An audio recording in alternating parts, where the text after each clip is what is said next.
Hello everyone, class 10th science sample paper 25 के question number 3 के solution में हम पहुंच चुके हैं। अगर इससे प्रीवियस वीडियो तुमने अभी तक नहीं देखा, साथ ही साथ आने वाले वीडियोस का सॉल्यूशन देखना चाहते हो तो कंप्लीट प्लेलिस्ट का लिंक मिलेगा तुम्हें डिस्क्रिप्शन में, तो एक बार डिस्क्रिप्शन तुम जरूर चेक कर लेना। क्वेश्चन नंबर 3 क्या है, आ जाओ फटाफट से चेक करते हैं। The solution in the given figure is likely to be, है ना, यानी कि ये जो आपको फिगर दिख रहा है इसमें आपको ये बताना है कि ये सॉल्यूशन क्या है।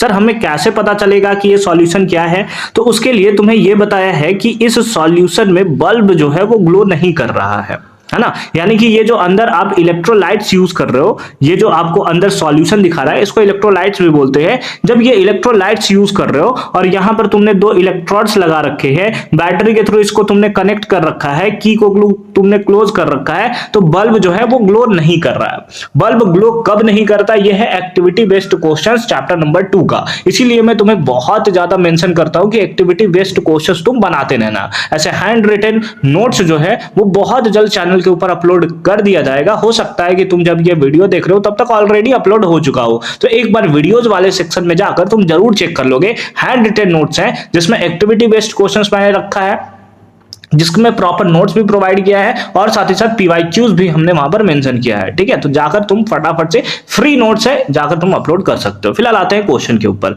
तो बल्ब कब ग्लो नहीं करता? तो बल्ब ग्लो नहीं करता सर, ये हमने एक्टिविटी में पढ़ रखा है, जब अल्कोहल होता है और उसके साथ साथ ग्लूकोज होता है। रीजन क्या होता है? क्योंकि ये दोनों जो है एक्वस सॉल्यूशन में यानी कि वाटर के साथ आयंस का फॉर्मेशन नहीं कर सकते। क्या कर सकते हैं? आयंस का फॉर्मेशन नहीं कर सकते हैं, इसीलिए बल्ब जो होता है वो हमारा ग्लो नहीं करता है। जैसे अगर एसिड्स हो, बेस हो, तो वैसे केसेस में बल्ब जो है वो ग्लो करता है, क्योंकि वो एक्वस सॉल्यूशन में आयंस के फॉर्म में डिसोसिएट हो सकते हैं। ठीक है, फिलहाल आते हैं, पहला है HNO3। जब तुम इसको एक्वस सॉल्यूशन में ऐड करोगे, है ना, क्योंकि लिखा है तो सॉल्यूशन, है ना, सॉल्यूशन, तो केवल HNO3 तो होगा नहीं, सॉल्यूशन के लिए सॉल्यूट के साथ सॉल्वेंट भी चाहिए होता है, तो वाटर तो होगा ना भाई, तभी तो सॉल्यूशन बनेगा उसका।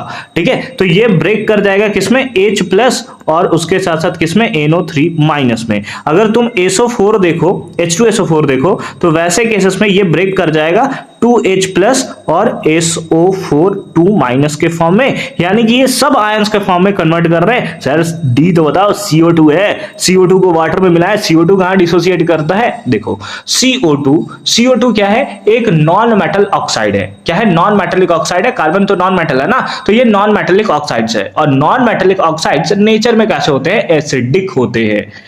और हमें कैसे पता चलेगा वो एसिडिक है? जब तुम इसको वाटर में डिसोसिएट करोगे, जब वाटर में तुम ऐड करोगे, ये ब्रेक कर जाएगा आयंस के फॉर्म में। जैसे CO2 वाटर के प्रेजेंस में क्या ऐड करता है? अगर CO2 को तुम वाटर में ऐड करोगे तो ये फॉर्मेशन करेगा कार्बोनिक एसिड H2CO3 का, और ये अगेन ब्रेक कर जाएगा तुम्हारा किसमें? 2H प्लस और उसके साथ साथ CO3 2 माइनस के फॉर्म में, यानी ये भी आयंस बना रहा है, C वाला भी आयंस बना रहा है, D वाला भी आयंस बना रहा है। बना कौन नहीं रहा है? जो हमारा ऑप्शन नंबर बी है, जो कि C2H5 है, इथेनॉल है, जिसको नॉर्मल आप अल्कोहल बोलते हो, है ना, ये आयंस के फॉर्म में डिसोसिएट नहीं हो सकता है। तो उस बेसिस पे option number B is the correct answer of this question. ठीक है, समझ में आया होगा। आई होप कि ये क्वेश्चन तुम्हारा एकदम क्रिस्टल क्लियर हुआ होगा कि कैसे हमने इसका सॉल्यूशन किया है और क्यों ऑप्शन नंबर बी इसका राइट आंसर है। बाकी मिलते हैं नेक्स्ट वीडियो में। नहीं, इसमें एक विजुअली इंपेयर्ड क्वेश्चंस भी है जिसे हमें सॉल्व करना है।